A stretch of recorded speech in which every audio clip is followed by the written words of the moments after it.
സുരേഷ് മനുഷ്യത്വത്തിനേക്കാൾ അപ്പുറത്തൊരു വാക്ക് എന്താ ഇനി പറയുക. എനിക്ക് എൻ്റെ പിറക്കാതെ പോയ എൻ്റെ ജ്യേഷ്ഠനാണ്. അപ്പോൾ ഞാൻ എന്താ ചോദിക്കുക എൻ്റെ ജ്യേഷ്ഠനോട്? എന്തും എൻ്റെ ജ്യേഷ്ഠനോട് ചോദിച്ചിട്ടേ ഞാൻ ചെയ്യാറുള്ളൂ, എന്ത് കാര്യം. ഇപ്പൊ ലാസ്റ്റ് അദ്ദേഹത്തിന് ഒരു പാട്ട് പാടിയില്ലേ, ഞാൻ സാമജവരഗമന പാടിയില്ലേ, അപ്പോഴും ഞാൻ വിളിച്ചു ചോദിച്ചു സുരേഷ് ഇങ്ങനെ, യെസ് അത് നീ പാടണം, അത് ദാറ്റ്സ് യുവർ റൈറ്റ് എന്ന് പറഞ്ഞ് പാടില്ലാതെ ആഴ്ചയിൽ ഒരു 2-3 പ്രാവശ്യമെങ്കിലും അങ്ങോട്ടും വിളിക്കുന്ന എൻ്റെ ഡിയറസ്റ്റ് എൻ്റെ സ്വന്തം ചേട്ടനാണ്. എൻ്റെ മാത്രമല്ല, എൻ്റെ അശ്വതിക്കും ഒരു ചേട്ടനുണ്ടെങ്കിൽ അതാണ്. ഓ സൂപ്പർ.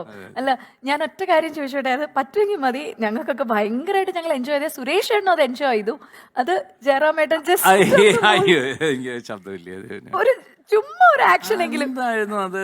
ഞാൻ പറഞ്ഞു, എൻ്റെ മോനാണ് അതിന്റെ പുറകില്, അവനാണ് പെട്ടെന്ന് ഇത് വീഡിയോ ഒക്കെ എടുത്തൊക്കെ ചെയ്തു തന്നു.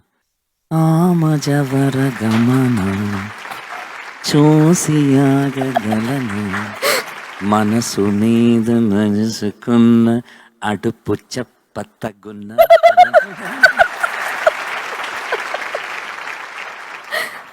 അല്ല, ശരിക്കും സുരേഷ് ഏട്ടൻ കറക്റ്റ് ആയിട്ടാണോ പാടിയതേട്ടാ? കാരണം ആ സിനിമ ജയറാമേട്ടന്റെ കൂടെ പടമാണ് അല്ല വൈകുണ്ഠപുരമലു, വേർഡ്സ് ഒക്കെ കറക്റ്റ് ആണ്. പക്ഷെ കഷ്ടപ്പെട്ടിരുന്ന സുരേഷ് ഏട്ടൻ പഠിച്ചൊക്കെ പാടും തോന്നുന്നു അല്ലേ? നല്ല ഗായകനാണ്, നന്നായിട്ട് പാടും, ഭയങ്കര സിൻസിയറാണ്, എന്തിനോടും 100% സിൻസിയറാണ്. ഇപ്പോൾ ഒരാൾക്കൊരു കാര്യം ചെയ്യുന്നതും ആ പാവം പൈസ ഉണ്ടാക്കുന്നതും മുഴുവൻ ഇതാണ്. ഇപ്പൊ സ്വന്തം മകളുടെ കല്യാണമാണ്, ഈ വരുന്ന 17-ാം തീയതി ഗുരുവായൂർ വെച്ച കല്യാണമാണ്. എനിക്കറിയാം രാധിക കഷ്ടപ്പെടുന്നത് ഓരോ കാര്യത്തിന് വേണ്ടിയിട്ടും. ആ പൈസ മുഴുവൻ ചാരിറ്റിക്ക് വേണ്ടി കൊണ്ടു കൊടുക്കും. സ്വന്തം മോളുടെ അവിടെ സ്വർണ്ണം എടുക്കാൻ പൈസ ഉണ്ടോ എന്ന് നോക്കില്ല, കല്യാണത്തിന് ഓഡിറ്റോറിയത്തിന് പൈസ കൊടുക്കാനുണ്ടോ നോക്കില്ല. ആ പൈസ പെട്ടെന്ന് എടുത്തു വെച്ചിരിക്കുന്ന അപ്പം തന്നെ വേറെ ആർക്കെങ്കിലും കഷ്ടം എന്ന് പറഞ്ഞാൽ അതെടുത്ത് കൊണ്ട് കൊടുക്കും. അല്ലാത്തതാണ് സുരേഷ്, 100% ആണ് സുരേഷ്. അല്ല, എനിക്ക് തോന്നുന്നു ഒരു നല്ല പൊളിറ്റീഷ്യനായി കാണാനായിട്ട് അല്ലേ ജയറാമേട്ട? സൂപ്പറായിട്ട് ആവട്ടെ, അത്രയേ ഉള്ളൂ. അല്ല, സുരേഷ് ഏട്ടനായിട്ട് പറയുമ്പോൾ ഒരുപാട് ഈ സമ്മർ ഇൻ ബത്ലഹേം പോലുള്ള സിനിമകൾ വർക്ക് ചെയ്തു. മറക്കാനാവാത്ത എന്തെങ്കിലും സുരേഷ് ഏട്ടൻ്റെ ഒരു കഥ വല്ലതും ഉണ്ടോ? ഇതുമായിട്ട് ലിങ്ക് ചെയ്ത് ചോദിക്കുകയാണ്. സമ്മർ ഇൻ ബത്ലഹേമിന്റെ സമയത്ത് സുരേഷ് ഒരു ക്യാമറ മേടിച്ചു. അത് ആ ക്യാമറയുടെ നമ്പർ ഞാൻ മറന്നുപോയി, എന്തോ X5 സംതിങ് ഒരു ക്യാമറ. അതിൽ ഈ അൾട്രാ വയലറ്റ് എന്തോ ഒരു സാധനം തിരിച്ച് പോയി എടുക്കുന്ന അവിടെ പോയിട്ട് ഈ അൾട്രാ വയലറ്റ് അവിടെ പോയി പറഞ്ഞ് വന്ന് തിരിച്ച് ക്യാമറ റീഡ് ചെയ്താൽ മാത്രമേ ഇത് ഫോക്കസ് ആവുള്ളൂ.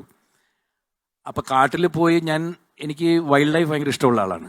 എപ്പോൾ ഞാൻ ഊട്ടിയിൽ ഷൂട്ടിങ്ങിന് പോയാലും എവിടെ പോയാലും വൈൽഡ് ലൈഫ് ഒരു ട്രാവൽ ഉണ്ടാവും. അപ്പോൾ ഊട്ടിയിൽ ഞാൻ സുരേഷിനെ വിളിച്ചുകൊണ്ട് പോയി. അപ്പോൾ സുരേഷിനെ വിളിച്ചുകൊണ്ട് പോയപ്പോൾ തൊട്ട് മുമ്പിൽ ആനയെ കാണുമ്പോൾ എടുക്ക് സുരേഷ് വാ പറ്റിയത് കഴിയുമ്പോൾ അൾട്രാ വയലറ്റ് പോയിട്ട് അൾട്രാ വയലറ്റ് പെർമിഷൻ എടുക്കണം. ആ പെർമിഷന് വേണ്ടിയിട്ടാണ്, എടാ വെയിറ്റ് ചെയ്യേ ഒരു second, ultra violet will come and അത് പറയണം ക്യാമറയോട്. അപ്പോഴത്തേക്ക് സാധനം പോയി.